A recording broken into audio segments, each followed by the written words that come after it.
नमस्कार. World of शोभा या चॅनलमध्ये आपल्या सर्वांचं खूप खूप मनापासून स्वागत.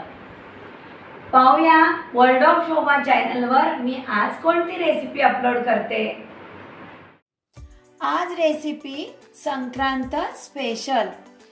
मी तिळाची रेसिपी बनवते. आज शेंगदाणा चिक्की ऑलरेडी वर्ल्ड ऑफ शोभा या चॅनलवर मी अपलोड केलेली आहे. आता मी तिळाची बर्फी बनवते. त्याचा तुम्ही तिळाचा रोल सुद्धा बनवू शकता. जी रेसिपी मी आज बनवते त्या साहित्यापासून. आणि मी बर्फी टेस्टी व्हावी आणि मऊसूद सॉफ्ट व्हावी यासाठी कोणतं सिक्रेट साहित्य बर्फी बनवताना मी वापरणार आहे पहा. 1 वाटी मी पांढरे तीळ घेतलेले आहेत. तीळ मी निवडून घेतलेले आहेत. तुम्ही जास्त प्रमाणामध्ये जर बर्फी बनवणार असाल तर मी सांगेन रेशो तुम्ही जास्त प्रमाणामध्ये वापरू शकता. तीळ भाजून घेते. आता एक महत्त्वाची टीप, ज्या वेळेस आपण तीळ भाजतो त्यावेळेस जास्त प्रमाणामध्ये तीळ भाजले गेले आणि नंतर आपण एखाद्या चटणी वाटत असू किंवा कशासाठी भाजीमध्ये तीळ वाटून घालणार असेल तर हमखास तीळ कडवट लागतात. तीळ अगदी खूप भाजायचे नाहीत, क्रंची व्हायला हवेत इतकेच मी ते भाजून घेते. तीळ गॅसची फ्लेम लो ठेवून मी तीळ भाजून घेते.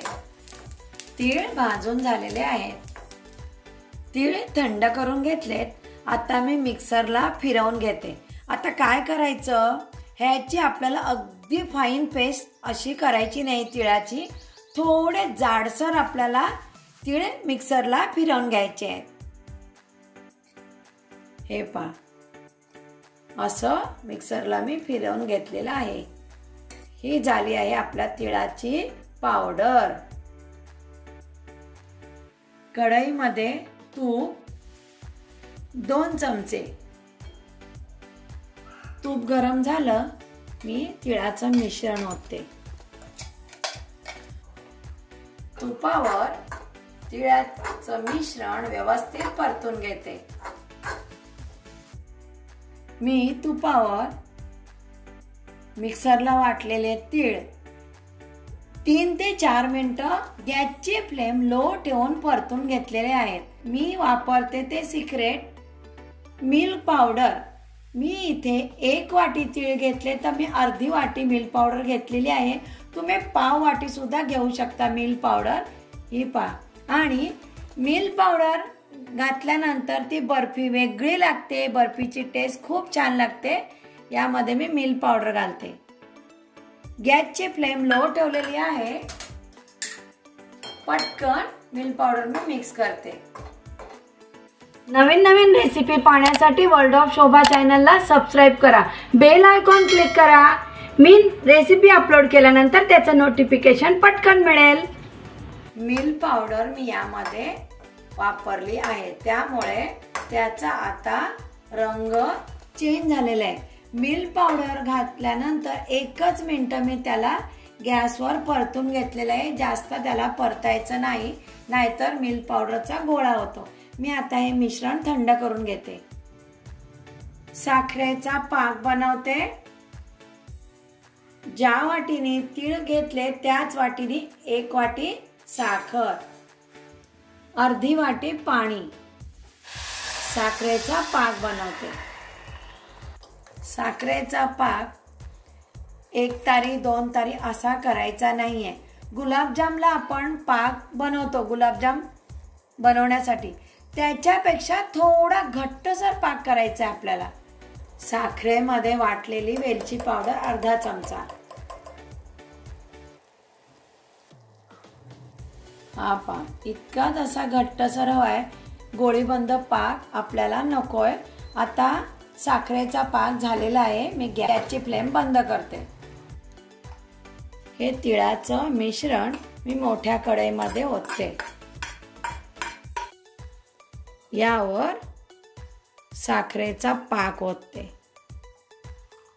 गॅसची फ्लेम अगदी लो ठेवायची आहे आणि आपल्याला ते मिश्रण पाकामध्ये मिक्स करून घ्यायचं आहे. यामध्ये डेसिकेटेड कोकोनट वापरू शकता. मी फक्त तिळाची टेस्ट यावी म्हणून मी आज अशी बर्फी बनवते आणि एकसारखं त्याला आता ढवळत राहायचं आहे, म्हणजे कढईला चिकटणार नाही मिश्रण. आता बर्फीसाठी मिश्रण होत आलेलं आहे. कढईला चिकटता कामा नये असं आपल्याला सारखं ते फिरवत राहायचं आहे, म्हणजे बर्फी व्यवस्थित होईल. आणि मी जो रेशो आज वापरला मैत्रिणींनो, तोच रेशो वापरून तुम्ही अशी तिळाची बर्फी बनवा. अजिबात ती बर्फी चुकणार नाही आणि ती खाताना त्याला मिल्क पावडरचे खूप छान टेस्ट येणार आहे बरं. हे पहा, इतकं घट्टसर मिश्रण बर्फीसाठी हवंय.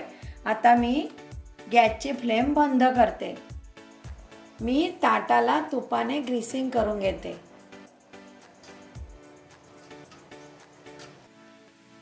मिश्रण ताटामध्ये ओतते. बर्फी ताटामध्ये मी सेट करून घेतलेली आहे आणि थोडी थंड झालेली आहे ती. ज्या साईजमध्ये आणि ज्या आकारामध्ये तुम्हाला बर्फी हवी आहे त्या आकारामध्ये तुम्ही कट करू शकता. तिळाची बर्फी आणि मी बदाम कट करून घेतले गार्निशिंगसाठी. झटपट होते आणि टेस्टी लागते बरं खूप. रेशो सांगितल्याप्रमाणे वापरा. तिळाचा वापर आपण रोजच्या आहारात करत नाही म्हणून ही बर्फी.